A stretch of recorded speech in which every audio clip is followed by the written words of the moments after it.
Louvado seja nosso Senhor Jesus Cristo. Nós vamos fazer o nosso comentário à primeira carta de São Paulo aos Coríntios, 39º encontro, 1 Coríntios, capítulo 15, do versículo 29 a 34. Ouçamos nossa leitura. O testemunho é prova da ressurreição. Se não fosse assim, o que ganhariam aqueles que se fazem batizar em favor dos mortos? Se os mortos realmente não ressuscitam, por que se deve batizar em favor deles? E nós mesmos, por que nos expomos ao perigo a todo momento? Diariamente estou correndo perigo de morte. Tão certo, irmãos, quantos são vocês a minha glória em Jesus Cristo nosso Senhor. Para mim, de que teria adiantado lutar contra os animais em Éfeso, se eu tivesse apenas interesses humanos? Se os mortos não ressuscitam, comamos e bebamos, pois amanhã morreremos. Não se deve iludir. As más companhias corrompem os bons costumes. Voltem a viver a vida séria e correta. Não pequem. Pois alguns de vocês ignoram tudo a respeito de Deus. Digo isto para que vocês sintam vergonha. Esse é o nosso pequeno texto que nós vamos refletir no dia de hoje. Versículo 29. Se não fosse assim, o que ganhariam aqueles que se fazem batizar em favor dos mortos? Se os mortos realmente não ressuscitam, para que se fazer batizar em favor deles? Estes versículos trazem palavras fortes de São Paulo. O argumento principal de Paulo é o fato da ressurreição, que alguns em Corinto negavam a participação dos fiéis na ressurreição de Cristo Jesus. Ele cita uma prática da igreja de Corinto, depois,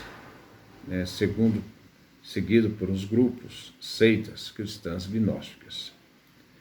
Diante do argumento da ressurreição, Paulo então pergunta: que sentido tem se eles se fazem batizar em nome dos defuntos? Essa é uma prática que era usada por certos grupos lá na igreja de Corinto. Para que eles participem da ressurreição, ele não entra, pois, em consideração da validade do batismo feito por procuração. O tema é ressurreição. Daí, se eles têm essa prática, e alguns duvidavam da ressurreição dos mortos, que sentido tem de se fazer batizar por eles, se não há ressurreição? A igreja logo nos primeiros concílios proibiram esse batismo. A igreja logo nos primeiros concílios proibiu este batismo. Era um abuso. A prática do batismo pelos mortos nos é desconhecida.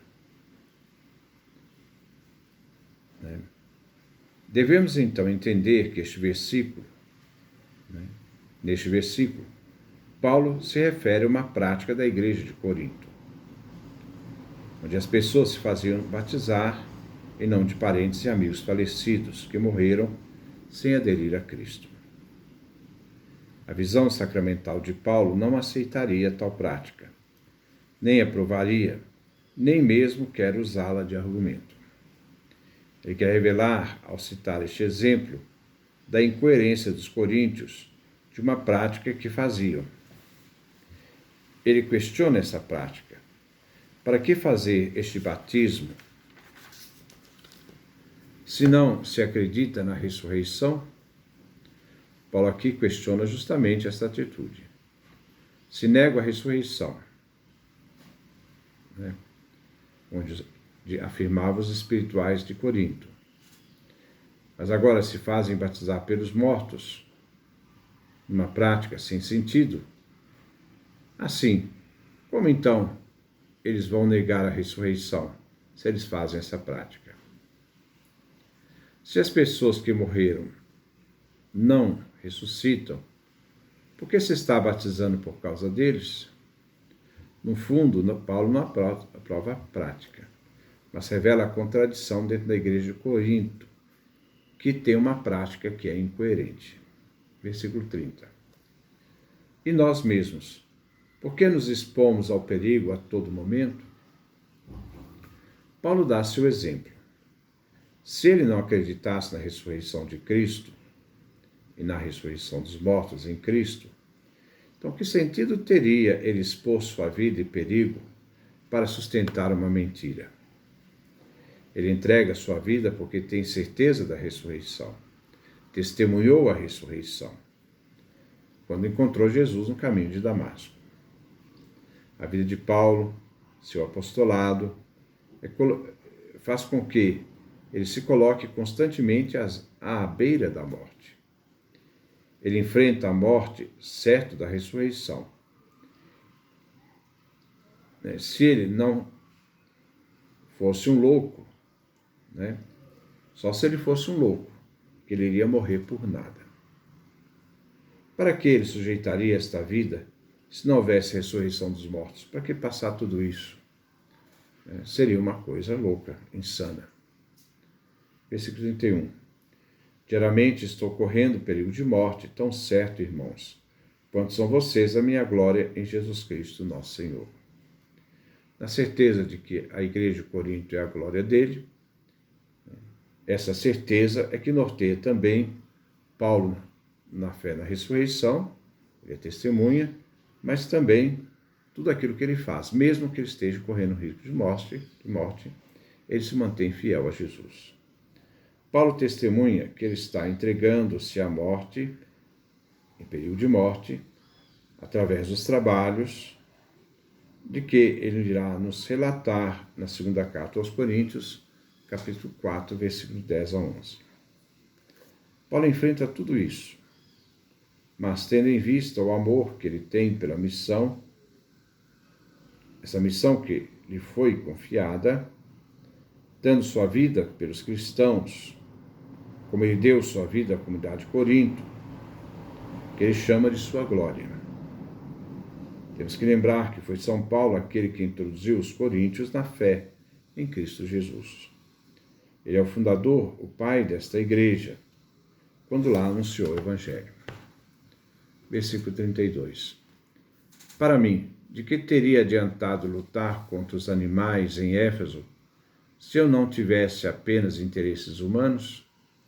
Se os mortos não ressuscitam, comamos e bebamos, pois amanhã morreremos. Lutar contra os animais deve ser visto em sentido metafórico. Paulo era cidadão romano, E por isso ele jamais poderia ir para a arena lutar com as feras. Aqui devemos entender como expressão dos perigos mortais que Paulo vivia e estava exposto no dia a dia. Se não existe esperança para o futuro, para a ressurreição, então seria melhor viver como os epicuristas e os espirituais em Corinto, vivendo também no hedonismo, a vida que busca prazer pelo prazer. Então, comamos, bebamos, porque amanhã viveremos. Comamos e bebamos, porque amanhã morreremos.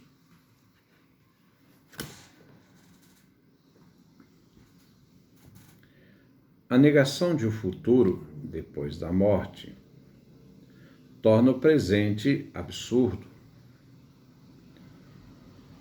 Você pergunta, para que então se empenhar numa caminhada exigente, difícil, de fé pela cruz,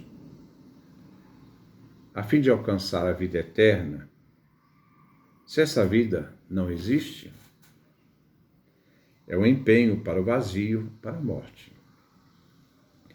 Então, se os mortos não ressuscitam, se esta vida é única, para que sacrificar tanto pelos outros? Para que ele, Paulo, se sacrifica tanto pelos coríntios? Por nada? Versículo 33. Não se deixe iludir. As más companhias corrompem os bons costumes. As más companhias são aqueles que, em Corinto, negam a ressurreição. Paulo cita Menandro, um dito escrito por ele, fragmento 218. Então, Paulo não quer que os coríntios se deixem enganar. Não se deve, pois, escutar as más companhias, porque elas causam dano.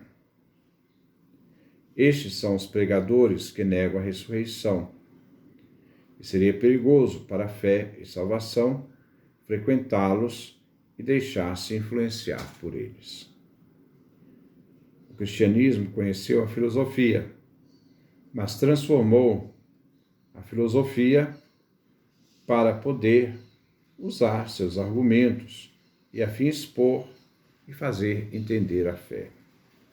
Mas alguns, seguindo os pensamentos do epicurismo, do estoicismo, até do gnosticismo, negavam a ressurreição, como vimos com Paulo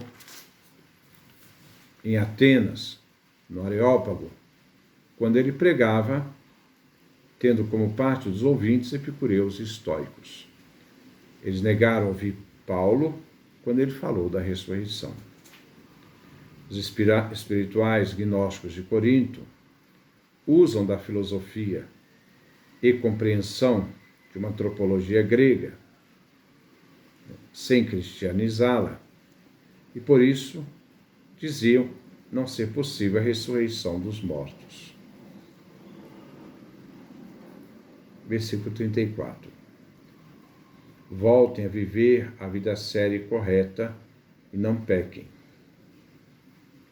pois alguns de vocês ignoram tudo a respeito de Deus.